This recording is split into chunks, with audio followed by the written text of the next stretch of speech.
Let me begin with you. What is this group exactly, and what's the message you're hoping to put forward? Well, good to see you, Willie and Joe. Yes, I mean, look, we are trying to offer counter-programming, as you said, in opposition to the president's nomination or renomination by the Republican Party, but also to articulate a principles-based unifying vision for a future for all Americans. You know, the Republican convention this week is a celebration, if you can call it that, of one man suggesting that this is a country for and not a whole. But won't even offer a platform this week, meaning that there are no ideas or solutions for the many problems facing the country. And we know that that's no way to, that's no way to lead America, and that's not going to provide a bright future for America. So Stand Up Republic, our organization, and partner organizations, including Principles First, Make Integrity Great Again, the Niskanen Center, and others are all coming together to hold this convention to stand for our founding American principles, which we think are key to our future success as a nation. You know, Mark Sanford, I remember the day I first met you in 1994, end of 1994, must have been December. We got elected in November, went up in December. Everybody met. We were talking about what we wanted to do over the next couple of years. And I remember the first time you stood up and addressed the group of, I think, there were 73 freshman Republicans there. And most of us were saying the same thing. You were talking about balancing the budget for the first time in a generation. You were talking about the threat of big government, big budgets, the national debt.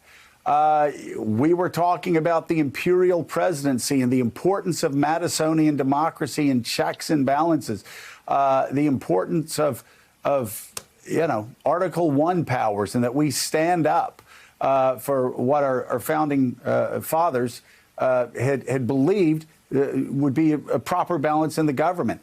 NATO, the promotion of democracy across. I mean, you go down the list, and everything the 73 of us were talking about after the 1994 landslide seems to be the antithesis of what Donald Trump's been doing the past 3.5 years. And the Republican establishment, they just don't care. Well, I'll leave it to you for commentary, but I'd say, what Evan was just talking about a moment ago and what you just alluded to back in 1994 is ultimately what politics ought to be about, which is ideas.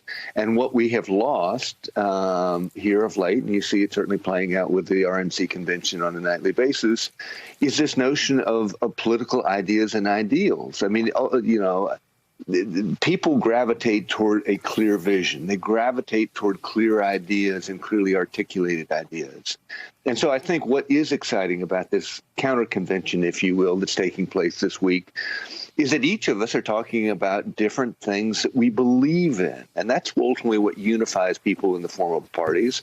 I, for instance, am going to talk about some of the threats and dangers that come with spending, debt, and deficits that are accumulating right now as they are, and the need to do something about it. And so I would just say, yeah, you can get a lot of pomp and ceremony and, conversation out of the Rose Garden and other at the RNC convention, but tune on to this other convention that's going to take place this week, actually talking about not a personality, but ideas and ideals. Mike Barnicle's with us and has a question. Mike.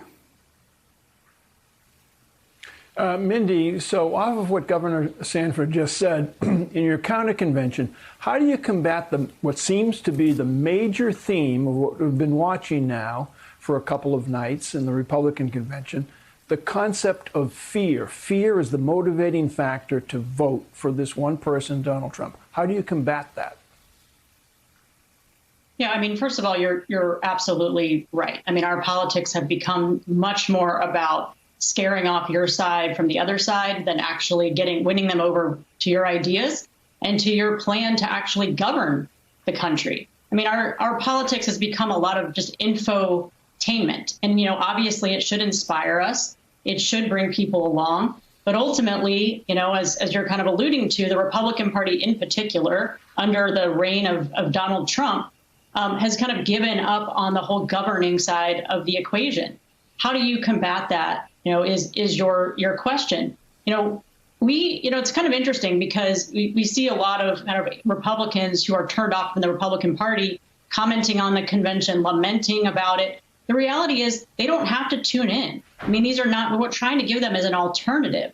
If you give them an alternative path that offers hope, that offers inspiration, that offers actually policy solutions to the modern challenges in our country, we believe that it's not easy. It's not easy to counter kind of the juggernaut of the Republican Party. I worked within, the RNC on a couple different stints. I mean, they have more money than they know what to do with. It's hard to combat that right away, but slowly and surely and methodically, you continue to build a counter movement. You offer a counter vision. Let me tell you, I'm motivated to do this for the next generation. Governor Sanford and Evan are absolutely right. Our founding principles need to underpin our politics. But the reality is we're not going back to 1994. This is about the future. You have young people 18 to 24, 35 who are voting for Democrats, overwhelmingly. But it's not that they're all super left. They tend to lean left. But they don't see what they see in the Republican Party today is just anti-immigrant. They see a lot of racism. It's just absolutely unacceptable. And so offering them an alternative vision now means that we'll be on a path, in the future where there's hope for this next generation, that we can have a politics that offers more decency, that offers more competence, that can actually address some of the modern challenges that our country faces, pandemics, climate change, division, all of it, disinformation, all of this is not going away. So we just think offering a hopeful, positive, substantive vision to the infotainment and the fear is the way to go. Thanks for checking out MSNBC on YouTube, and make sure you subscribe to stay up to date on the day's biggest stories. And you can click on any of the videos around us to watch more from Morning Joe and MSNBC. Thanks so much for watching.